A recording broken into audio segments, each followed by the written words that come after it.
Vamos falar dessa assombração que é a Samara.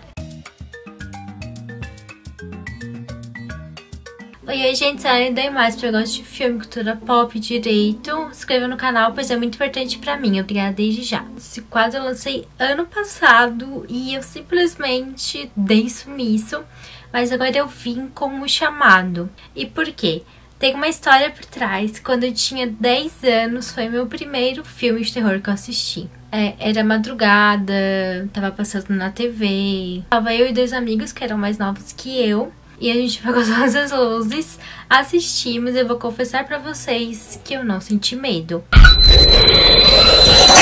Mas depois de tanto e tanto tempo, eu decidi rever pra ver se eu ia sentir alguma coisa. E também pra falar pra vocês a parte de criminologia da Samara. Ou, né, Sadako, ou Sawako, lá do Japão, que na verdade essa lenda veio de lá. Eu vejo quais os crimes que aconteceram, o que ela fez, motivações dela, os interesses, pra dizer se é, no caso, serial, spree ou em massa. Eu sei que ela é assombração, vários são, mas por acabar ocorrendo aí tirar a vida de outras pessoas, ter aí cenários que podem se parecer com a vida real para falar para vocês sobre essa parte de criminologia. Eu estou adorando juntar filmes de terror e contar o que esses vilões são e para dizer a explicação dos 3, ponto por ponto, a característica. Já falei no meu primeiro vídeo, eu comentei do Jason,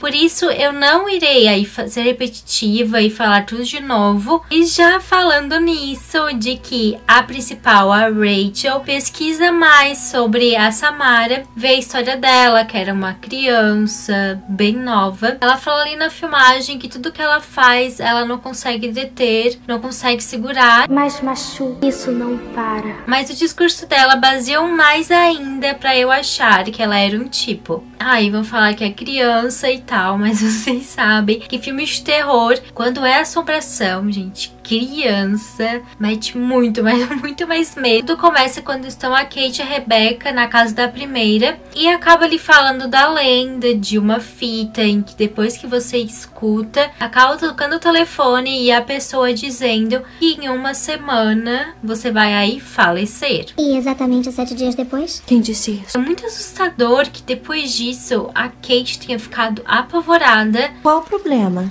Eu assisti. A coisa fica mais espantosa quando o telefone resolve que vai dar sinal de vida. Era a mãe da Kate, mas mesmo assim parecia aí falar tudo o que estava para acontecer. Parecia ela ali pegando algo na geladeira, que talvez fosse aparecer uma assombração por trás. Teve aquela música de suspense que tem em filmes de terror. E em certo momento a TV começou a chiar.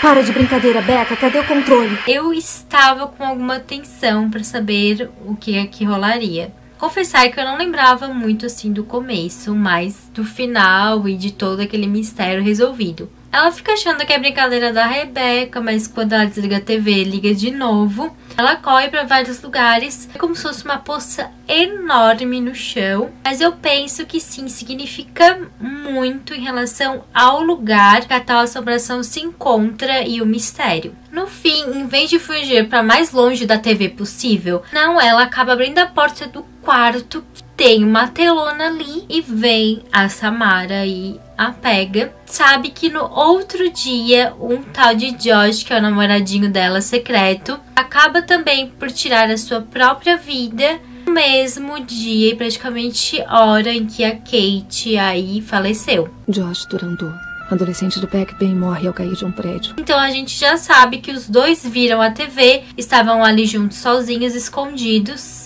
E por isso tudo aconteceu. A Rachel, nossa protagonista, era muito próxima da Kate. Ela acaba vendo o jornal, falando com os amigos para saber do mistério. Ainda mais por ver que mais outros 2 adolescentes tinham aí morrido num acidente de carro. mas era algo misterioso. Mas como em todo filme de terror, ao invés de ela fugir, ficar longe desse assunto, não, ela resolve tentar descobrir qual era essa fita, onde ela estava, acaba encontrando e, não parando por aí, vai justamente na cabana em que eles estavam. Eu não sei o que essa Rachel tinha na cabeça. Resolve colocar o DVD, ver aquele círculo no começo da tela, a mosca, a mulher no espelho, árvore pegando fogo, de poço, de um lugar ali estranho, várias coisas totalmente aleatórias, mas que na verdade não são. E eu prestei totalmente atenção e acabou. Tocou o celular ali na tela, na TV, pra mulher, pra mim não. Essa aí, Samara, totalmente amadora. Você vai levar a sério quando uma voz tão fofa diz. Só que a protagonista ficou com medo, levou sim como se fosse verdade. Só que ao invés dela deixar pra ela, só ela ali resolver o mistério, só ela ali depois de 7 dias acontecer tudo certo, ela simplesmente entrega pro marido dela, o Noah, a fita original pra ele assistir. Se ela estava com tanto medo e acreditava que aquilo ia acontecer, por que ela deixou que o cara visse? Vê se desculpa. E eu acho que essa consequência ela pagou uns instantes depois, porque o filho dela, o Aidan, que ele aí acaba fazendo os desenhos estranhos sobre a Samara, e depois da Rachel ter perguntado por que ele fez isso, por que ele assistiu tudo, simplesmente disse: Eu não conseguia dormir. Queima aquela bendita fita, joga fora, rasga, faz tudo que for com ela, rasga, quebra, né?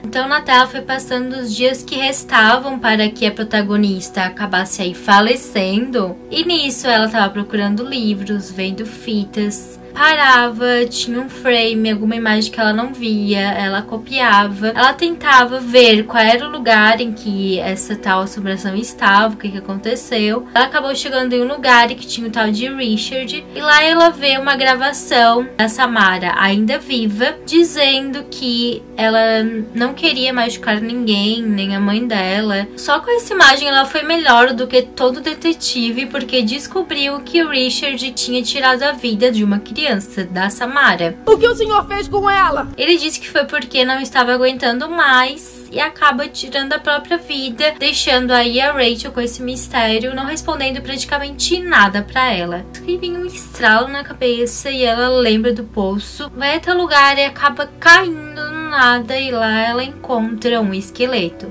De quem justamente que era?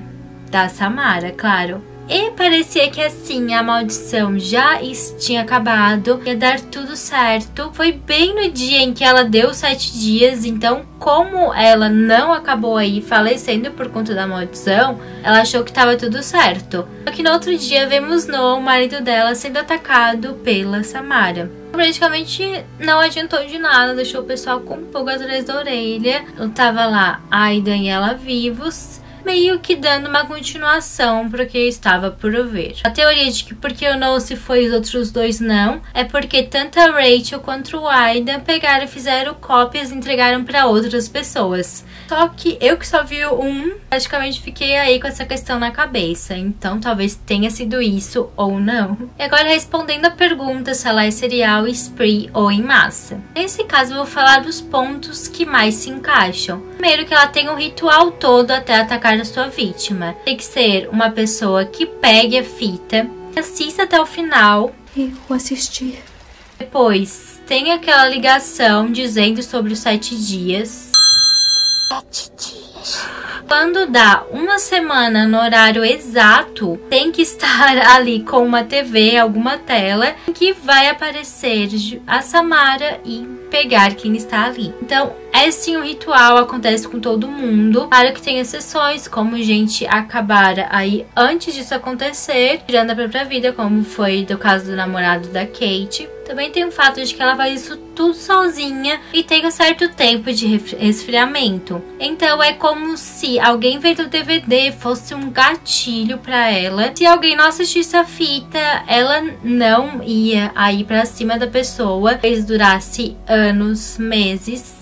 E nesse caso, ainda depois, ela dá esses 7 dias de vista grossa. Vai fazer uma semana. Hoje à noite. O outro é que ela, desde criança, mostrava sinais de que ela fazia algo em que ela não podia segurar. Isso é sim um dos requisitos do tipo que eu irei dizer, que eles não conseguem parar até alguém deter, até alguém prender, pois é que ela também atacava do mesmo jeito. Ela ali saía da TV e te paralisava o teu coração, seja o que for. Todos esses pontos que eu falei pra vocês combinam mais com o serial. E por quê? Apesar de não ter um padrão de vítima, tem um certo ritual, tem que estar tudo certinho. Então o gatilho pra ela não é a pessoa, mas sim o objeto, assistir a fita e tudo mais. O que é sim algum sinal. Então foi isso que eu achei, que a Samara sim combina muito com o serial, apesar dela ser uma assombração, porque quando ela era criança ela fazia mais ou menos isso. Então é isso, espero que vocês tenham gostado do episódio 2 falando de criminologia com filmes de terror. Muito obrigada pra quem chegou até aqui,